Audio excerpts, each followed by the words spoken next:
Minnesota Congresswoman Michele Bachmann.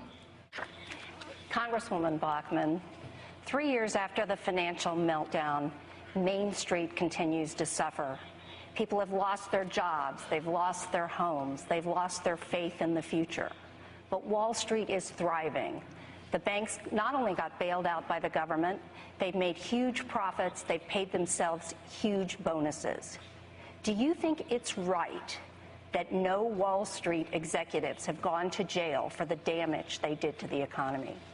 Well, I think if you look at the problem with the economic meltdown, you can trace it right back to the federal government, because it was the federal government that demanded that banks and mortgage companies lower platinum-level lending standards to new lows. But the federal government had also deregulated them. It was the federal government that pushed the subprime loans. It was the federal government that pushed the Community Reinvestment Act. It was Congressman Barney Frank and also Senator Chris Dodd that continued to push government-directed housing goals. They pushed the banks to meet these rules. And if banks failed to meet those rules, then the federal government said, we won't let you merge. We won't let you grow. There's a real problem. It began with the federal government, and it began with Freddie and Fannie. If you look at these secondary mortgage companies, which the federal government is essentially backing 100%, they put American mortgages in a very difficult place.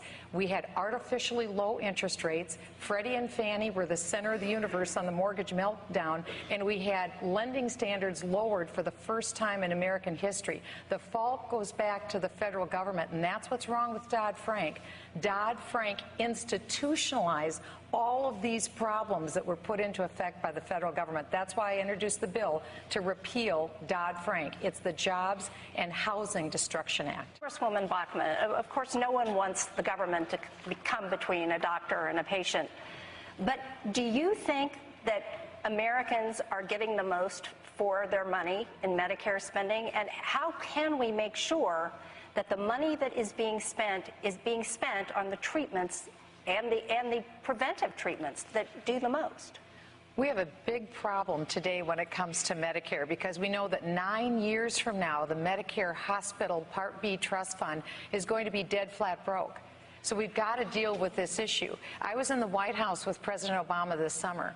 We asked him not once but 3 times, President Obama, what is your plan to save Medicare? And the president mumbled, and he didn't give an answer the first time, the second time. And the third time, the president said something very interesting, Karen. He said Obamacare.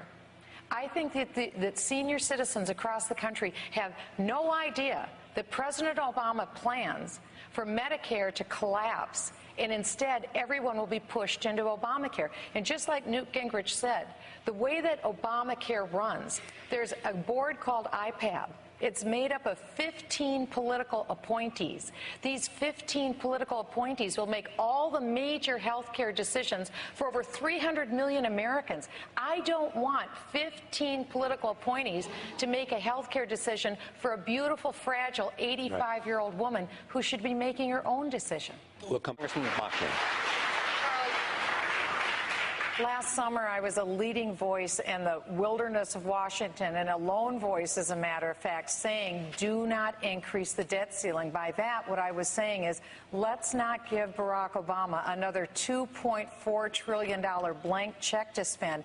Think of what this means. Our government right now, this is significant. We are spending 40% more than what we take in.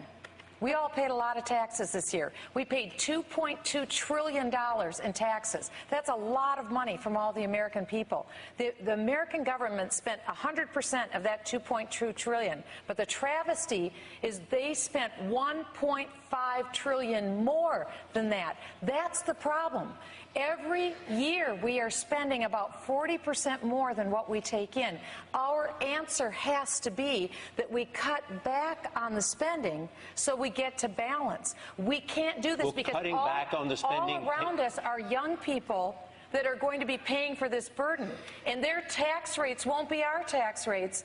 Their tax rates could come at some point, their overall effective burden. I'm a federal tax lawyer. That's what I do for a living. And my background is in economics. Their tax rate someday in their peak earning years, Charlie, could be as much as 75%. Who's going to get out of bed in the morning to go to work if they're paying 75% tax rates? We've got to get our spending house in order and cut back on spending. Cutting back on spending, in your judgment, will do it. That's one piece of the answer. That's not the whole answer, but we have to cut back. I want you to take a look. But Congresswoman Bachmann, you're a former IRS lawyer. Do you agree? I would have to say that the 999 plan isn't a jobs plan, it is a tax plan.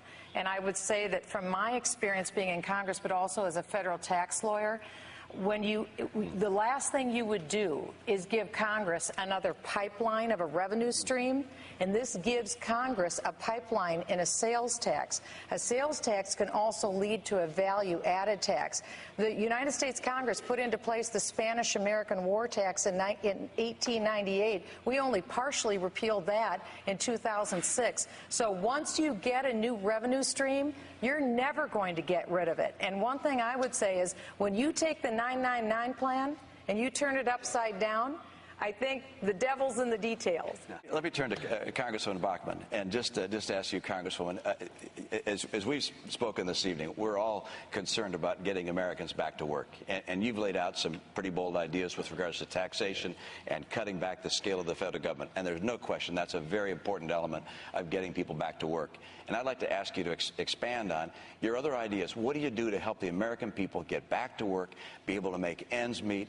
You got families that are sitting around the kitchen table wondering how they're going to make it to the end of the month. You got young people coming out of college, maybe not here at Dartmouth, but a lot of colleges across the country wondering where they can get a job.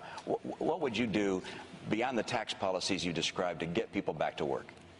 Well, I do understand that. I'm a mother of 28 kids, 23 foster kids, 5 biological kids. I get how difficult it is for young people right now to get jobs right out of college. It's very, very tough. And the solutions that I'm offering in my plan, which, if I can give a commercial, are at MichelleBachmann.com.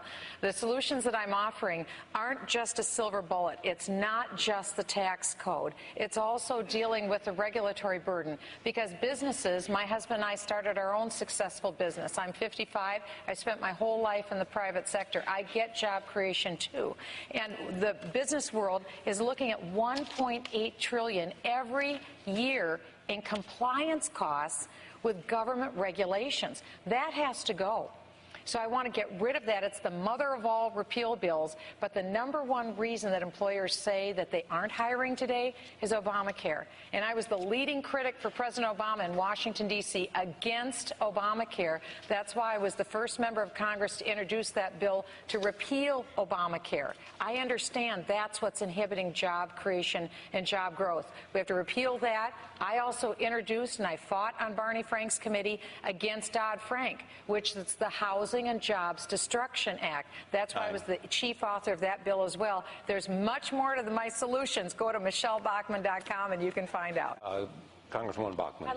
I'd like to add to that because the Dodd-Frank bill is the Jobs and Housing Destruction Act. And I have spoken to Iowa bankers, and they told me that they are going to see the collapse of community banks, just like Mitt said, all across the state. I talked to a banker in Texas who owns multiple branch banks. He said he's going to lose $20 million on his bottom line this year because of all of the compliance. So government is putting a huge layer of regulation on banks.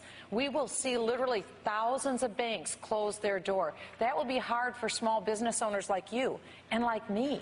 And so that's going to hurt real people, and it will lead to job destruction. That's why I introduced the bill to repeal Dodd-Frank, because it'll hurt credit, not add to credit. And by the way, that's why we see the new $5 debit card fee that people are paying every month that they're upset about because of Dodd-Frank. And that was insider dealing because Senator Durbin had former staffers that came to lobby him on behalf of retailers. This is dirty dealing. As President of the United States, I would end all of these payoffs to political donors by our legislators. That's wrong. That's got to end. So what it is about you that you want to hear and let the American people know about you and your sense of recognizing their own pain as well as their hope?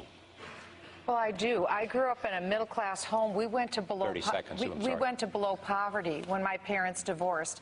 And my mother worked very hard. We all did. We all got jobs. And we were able to work our way through college. And eventually, my husband and I started a business. We have broken hearts for at-risk kids, Charlie. That's why we took 23 foster children into our home.